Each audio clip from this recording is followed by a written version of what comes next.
লীগকে রাজনৈতিক দল হিসাবে বিচারের আওতায় নিয়ে আসার জন্য আমাদের দাবি ছিল সর্বাগ্রে। আমরা এই বছরের জানুয়ারি ফেব্রুয়ারি মাসে অফিসিয়ালি সেটা দাবি করেছি। আমরা লিখিত আমাদের পত্র দিয়েছি প্রধান উপদেষ্টার কাছে যে রাজনৈতিক দল হিসেবে আওয়ামী লীগকে বিচারের আওতায় নিয়ে আসতে হবে। বিচারের মাধ্যমে সাব্যস্ত হবে আওয়ামী লীগ এদেশে রাজনীতি করতে পারবে কিনা, নির্বাচন করতে পারবে কিনা। নির্বাহী আদেশের মধ্য দিয়ে কোনো রাজনৈতিক দলের নিবন্ধন বাতিল হওয়া বা কার্যক্রম বাতিল হওয়া বা রাজনৈতিক দলকে নিষিদ্ধ ঘোষণা করা আমরা আমাদের দলের পক্ষ থেকে নীতিগতভাবে আমরা কখনোই একমত নই। যা কিছুই হবে বিচারিক প্রক্রিয়ার মধ্য দিয়ে, আইনগত প্রক্রিয়ার মধ্য দিয়েই হতে হবে। আমরাই প্রথম আইন সংশোধনের জন্য আহ্বান জানিয়েছিলাম। আইসিটি অ্যাক্ট, যেটা মানবতা বিরোধী অপরাধের যে আদালত, ইন্টারন্যাশনাল ক্রাইম ট্রাইব্যুনালের যে আইন, সেই আইনে পরিবর্তন নিয়ে এসে সেই আইনেই আওয়ামী লীগের বিরুদ্ধে গণহত্যা এবং মানবতা বিরোধী অপরাধের জন্য রাজনৈতিক দল হিসেবে আমরা বিচার দাবি করেছি। আমার জানা মতো এখনো পর্যন্ত সরকার সেই আইনে কোনো মামলা দায়ের করেনি আওয়ামী লীগকে রাজনৈতিক দল হিসাবে বিচারের জন্য। আইনটা পরিবর্তন হয়েছে আমাদের দাবির প্রেক্ষিতে, সেটা আপনারা জানেন। সেই আইনে রাজনৈতিক দল হিসাবে, সংগঠন হিসাবে বিচারের জন্য গণহত্যা, মানবতা বিরোধী অপরাধ, যুদ্ধ অপরাধ ইত্যাদি অপরাধে বিচারের জন্য বিধান করা হয়েছে, শাস্তির বিধান করা হয়েছে, রাজনৈতিক দল হিসাবে নিষিদ্ধ করার বিধান করা হয়েছে এবং জরিমানার বিধান করা হয়েছে। রাজনৈতিক দলের সম্পত্তি বা অন্যান্য যা কিছুই থাকবে সব কিছু ফরফিট করার ব্যবস্থা সেই আইনে লেখা আছে।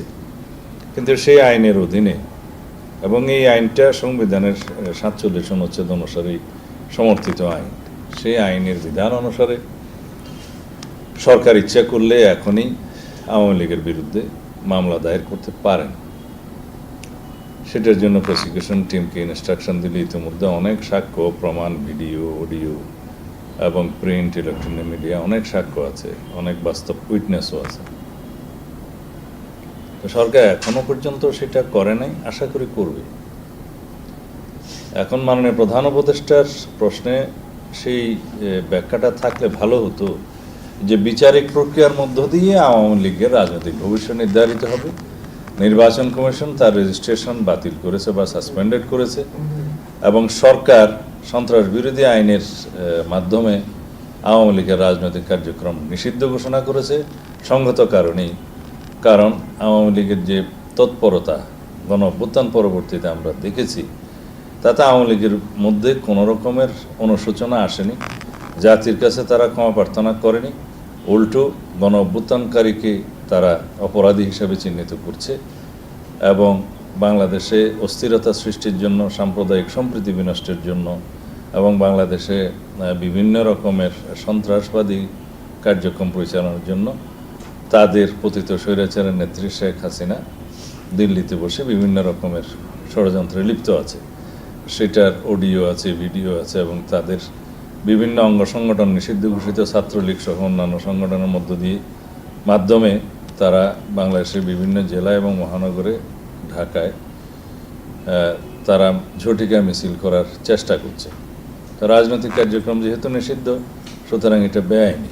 আজকেও শুনলাম বাইতুল মোকাররমের উত্তর পাশের গেট সংলগ্ন বোধহয় কিছু লোক ছাত্রলীগ, আওয়ামী লীগ নামধারী ঝটিকা মিছিল দেওয়ার একটা খবর জানতে পেরেছি এবং এখন দেখা যাচ্ছে প্রতি মাসেই কয়েকবার করে তারা এই উদ্যোগটা নেয়। তাতে করে জনমনে যে শঙ্কা আছে যে আওয়ামী লীগ দেশে সন্ত্রাসবাদী কার্যক্রম পরিচালনা করতে পারে, সেটা আমাদের কাছে মনে হচ্ছে এটা সত্যি এবং সেই কার্যক্রম হয়তো তারা আরও ভবিষ্যতে বৃদ্ধি করতে পারে।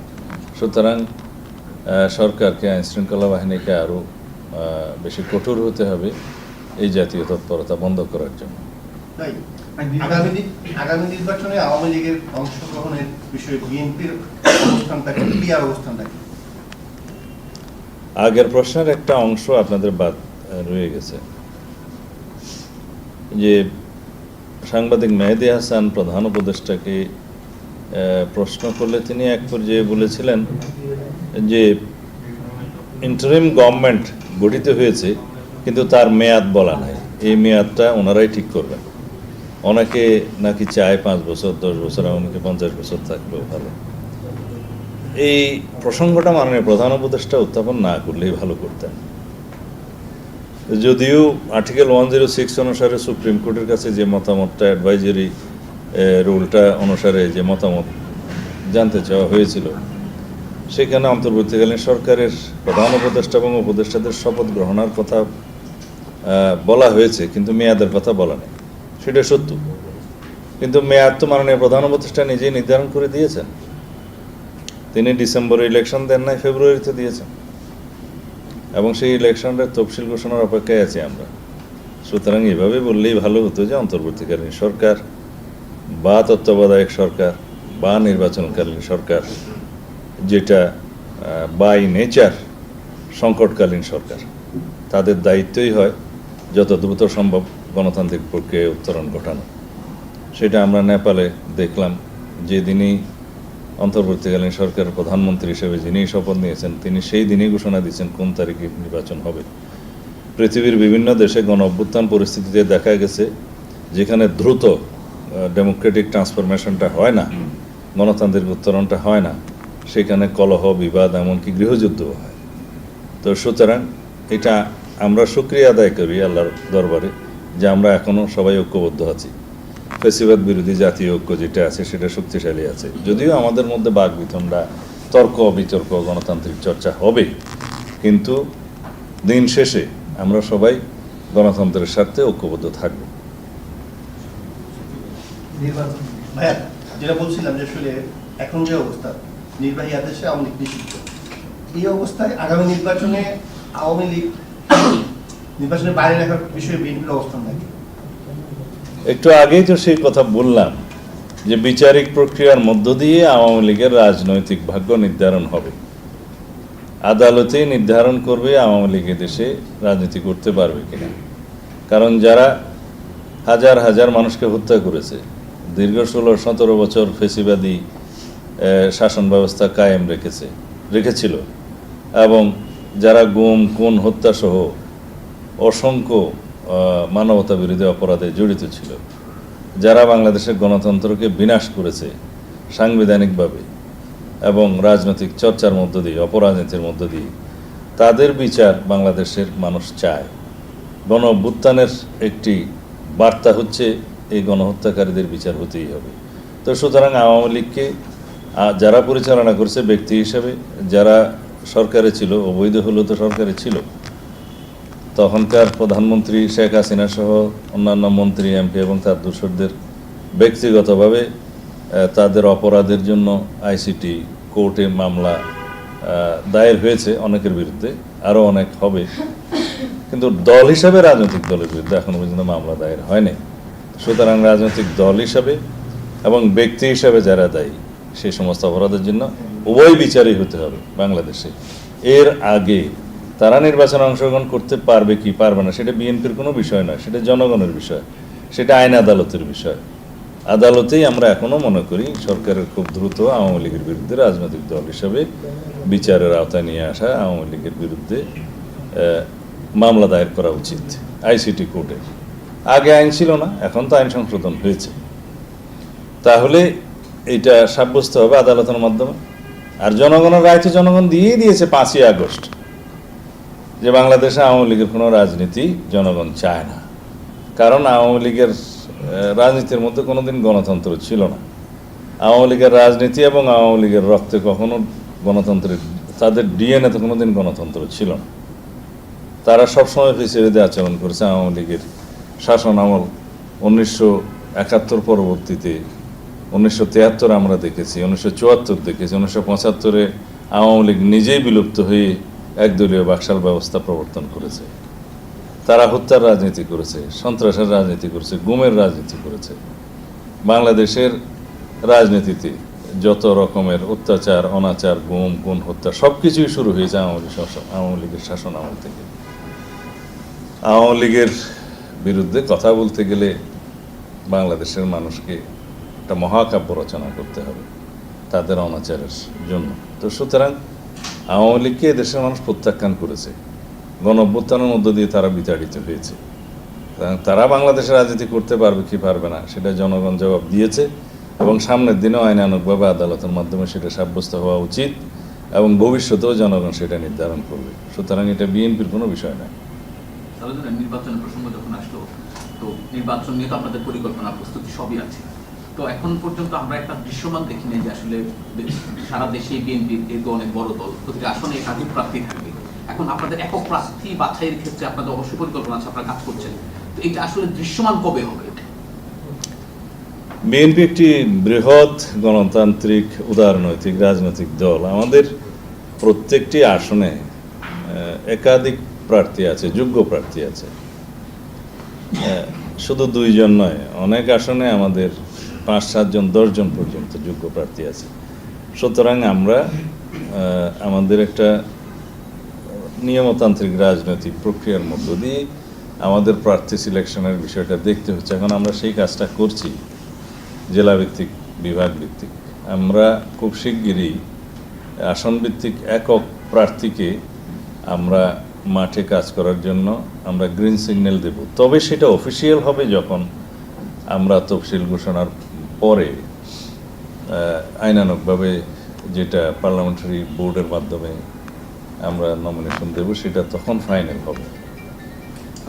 বিষয়টা হচ্ছে যে কয়েকটা গণমাধ্যমে এসেছে যে আপনারা গ্রিন সিগন্যাল দিয়েছেন এমন অনেক, এটা আসলে কতটা সত্য?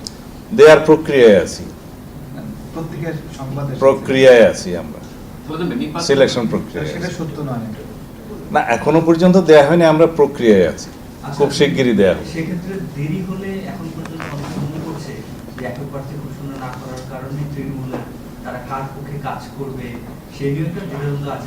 না, সেই দ্বিধাদ্বন্দ্ব নেই। আমরা সম্ভাব্য সকল প্রার্থীদের কাছে মেসেজ দিয়েছি, বলে দিয়েছি যে সবাই একই বক্তব্য দিবে, ধানের শীষের পক্ষে। যাকেই ধানের শীষের প্রতীক দেওয়া হবে তার পক্ষে সবাই ঐক্যবদ্ধভাবে কাজ করবে। এখন একাধিক প্রার্থী, তারা তো নিজেদের প্রার্থিতা হিসাবে গণসংযোগ করবে, কিন্তু এই বক্তব্য দিতে হবে যে দল যাকে মনোনয়ন দিবে তার পক্ষে সবাই কাজ করবে। সবশেষ স্থায়ী কমিটির বৈঠকে আপনি ছিলেন, আমরা যেটা বিভিন্ন গণমাধ্যমের বরাতে যেটা জানতে পেরেছি, আসলে সারা দেশে নির্বাচন কেন্দ্রিক আপনারা একটা নতুন করে কর্মসূচি দিবেন, এটা কবে থেকে শুরু হতে যাচ্ছে? নির্বাচন কেন্দ্রিক কর্মসূচি তো না, জনসংযোগ হতে পারে। নির্বাচন আমরা চাই, জনগণ চায়, সারা বাংলাদেশ চায়, সারা পৃথিবী চায়। এখানে কর্মসূচির কোনো বিষয় নেই। আমরা নির্বাচন কেন্দ্রিক যাতে জনসংযোগটা বাড়ে এবং আমাদের বার্তাটা জনগণের কাছে যায়, ভোটারদের কাছে যায়, সেটা আমরা আরো জোরদার করব। প্রচারণাটা, এটা প্রচারণা হতে পারে, কর্মসূচি না। কবে থেকে শুরু? সেটা চলছে কাজ, হয়তো আমরা আর একটু গতি বাড়াবো বা পরিধি বাড়াবো। জাতীয় তথ্য কমিশনের সাথে আপনারা শেষবারের মতো বসতে হচ্ছেন 5 তারিখ। বলা হয়েছে 10 তারিখের আগেই তারা চূড়ান্তভাবে করা হবে, রাজনৈতিক দলগুলোর 15 তারিখের আগেই সিগনেচার নেওয়া হবে। শেষমেশ এই জুলাই সনদ কি হচ্ছে কিনা? কারণ আমরা জানি যে আপনারা বিএনপি এবং জামায়াতের মধ্যে একটা স্পষ্ট দূরত্ব রয়েছে, এনসিপিও এক একজন এক একভাবে চায়, কিন্তু সেক্ষেত্রে শেষমেশ জুলাই সনদ বাস্তবায়ন হবে কিনা, কিংবা বিএনপি তার অবস্থানের কোনো পরিবর্তন এনেছে? সম্পূর্ণ প্রশ্ন সেটা হচ্ছে উচ্চপক্ষ হওয়ার আপনার সম্ভাবনা আছে কিনা?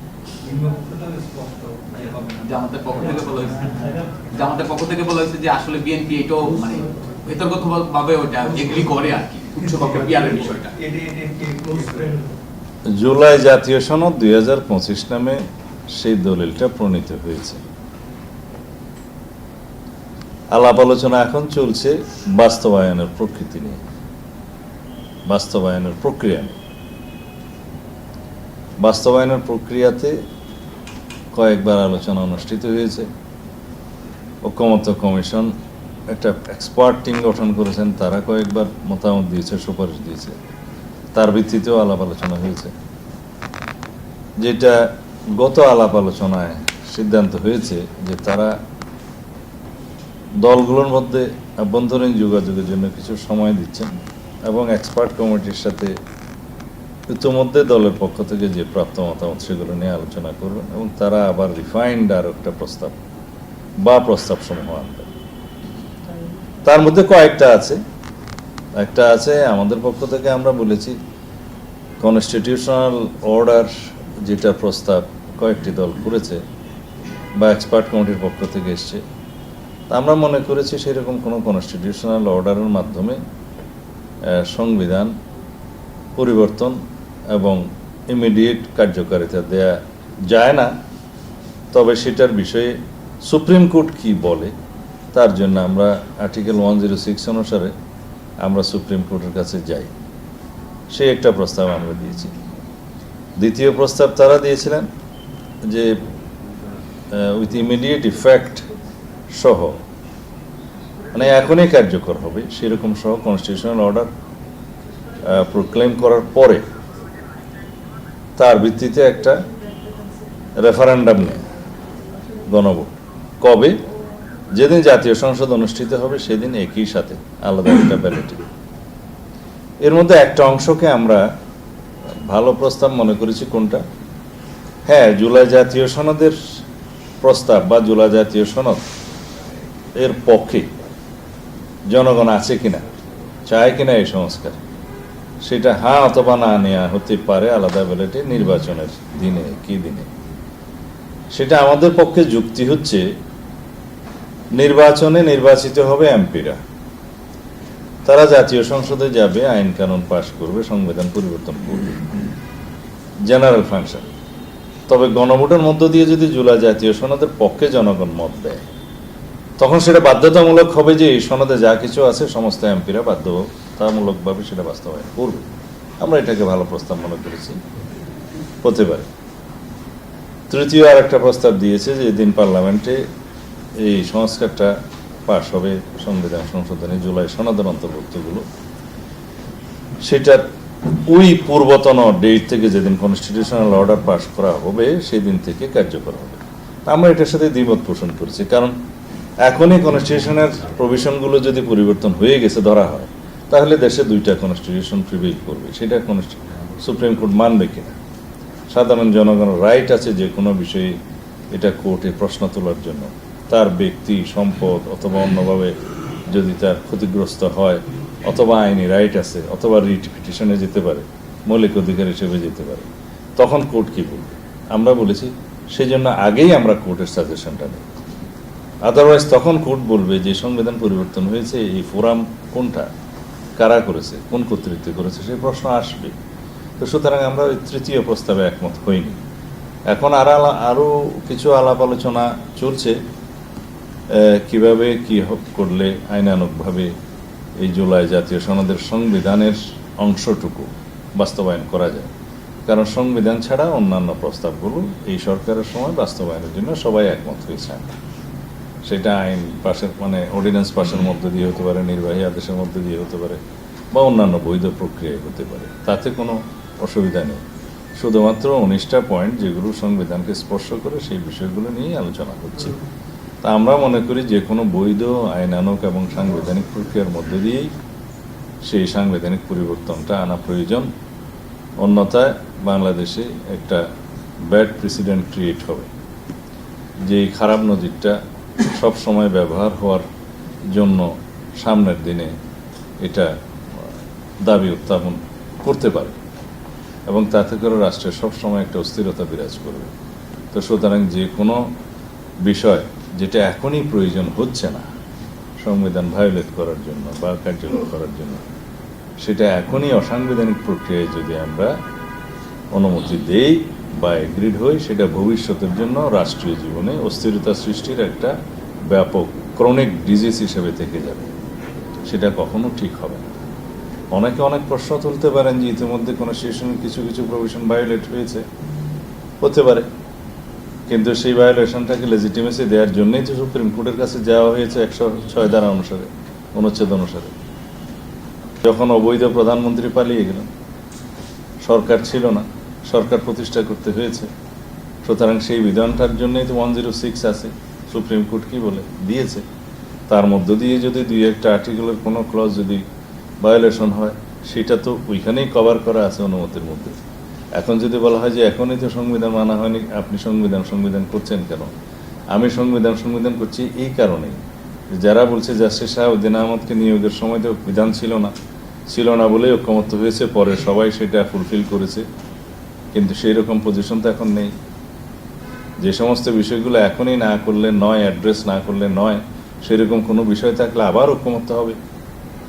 কিন্তু আমরা যেগুলো এখন জরুরি নয়, জাতীয় জীবনে কোনো সংকট সৃষ্টি করছে না, সেই বিষয়গুলোকে আমরা নিজেরা এখন অন্যভাবে টেনে নিয়ে আসা জাতীয় জীবনের জন্য একটা গভীর সংকটের সৃষ্টি হবে। আমরা চাই না সেরকম কিছু হোক।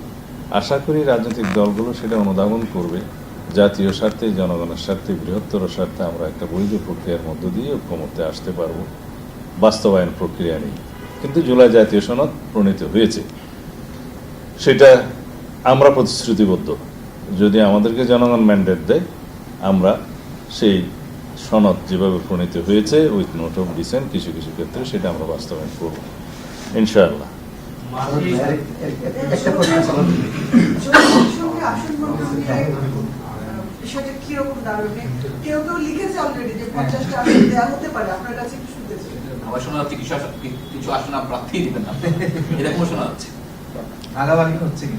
যাদের সাথে জোট হবে তাদের সাথে আলাপ আলোচনা এখন চলমান। আমরা জোটের কাছে সেই সমস্ত আসনগুলো হয়তো ছাড়বো বা শেয়ার করবো, যে আসনগুলো আমরা জিতিয়ে নিয়ে আসতে পারবো বলে আশা রাখি। এবং জোটের সাথে আমাদের সেই বিষয়ে আলোচনা হচ্ছে। বিভিন্ন দল জোটে যারা অন্তর্ভুক্ত তারা তো তাদের দাবি উত্থাপন করবেই। যারা আপনার জোটে আসবে তাদের প্রতীক কি হবে? দলীয় প্রতীক হবে আপনাদের তাদের শীর্ষ? এই আইনটা সংশোধনের প্রক্রিয়ায় আছে। আমরা আপত্তি জানিয়েছি যে যারা জোট গঠন করবে তারা জোটের যে কোনো একটা প্রতীক নিয়ে নির্বাচন করার আগের যে বিধান ছিল, এটা খুব সম্ভবত আরপিইউর 20 ধারার 1 উপধারা।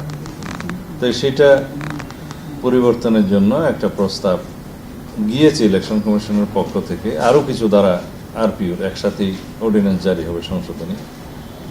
তা আমরা এই ধারার বিরুদ্ধে একটু আপত্তি দিয়েছি, আলোচনা হয়েছে।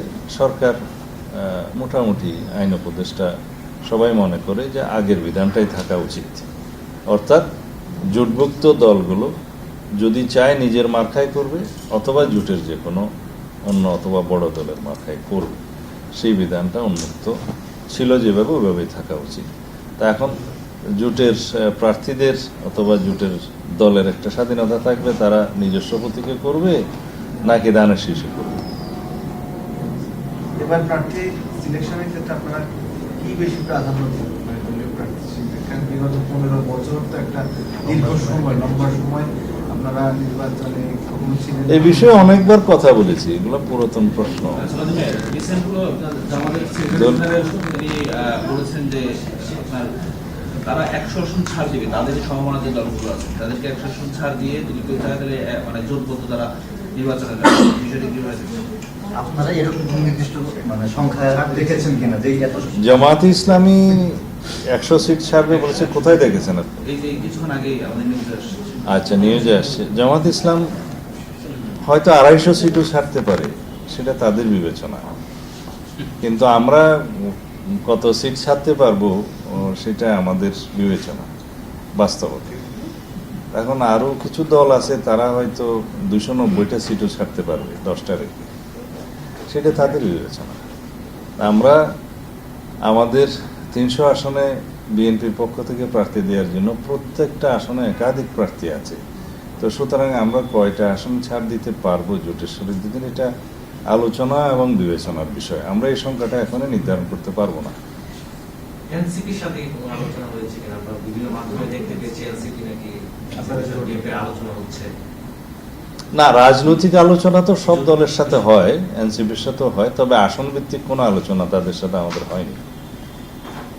তারেক রহমান কবে নাগাদ আসছে এই বিষয়ে আপনারা একবার বলেছিলেন, কিন্তু এখন নির্বাচনী ইশতেহার ঘোষণার পরে এরকম একটা সংবাদ এসেছে, এরপরে আরো অনেক সংবাদের মধ্যে এসেছে। আপনি কি একটু বলতে পারেন কিনা স্পষ্ট করে যে তার আসার বার্তাটা কেমন? আমরা খুব শিগগির আমাদের মানে ভারপ্রাপ্ত চেয়ারম্যান জনাব তারেক রহমানের আসার সুসংবাদটা দিতে পারবো আশা করছি। কোন মাসে কিংবা তফসিল ঘোষণা স্পেসিফিক যদি বলি, তফসিল ঘোষণার আগে পরে এরকম অনেক তফসিল সংবাদ ঘোষণার আছে। পর স্পেসিফিক নভেম্বর এখানে অক্টোবর আসতে কি মানা আছে? আমরা সেটাই জানতে চাই। হবে ইনশাআল্লাহ। থ্যাংক ইউ ভাই, থ্যাংক ইউ। এই ফ্রাইডে তে বিরক্ত করলাম আপনাকে। তোমরা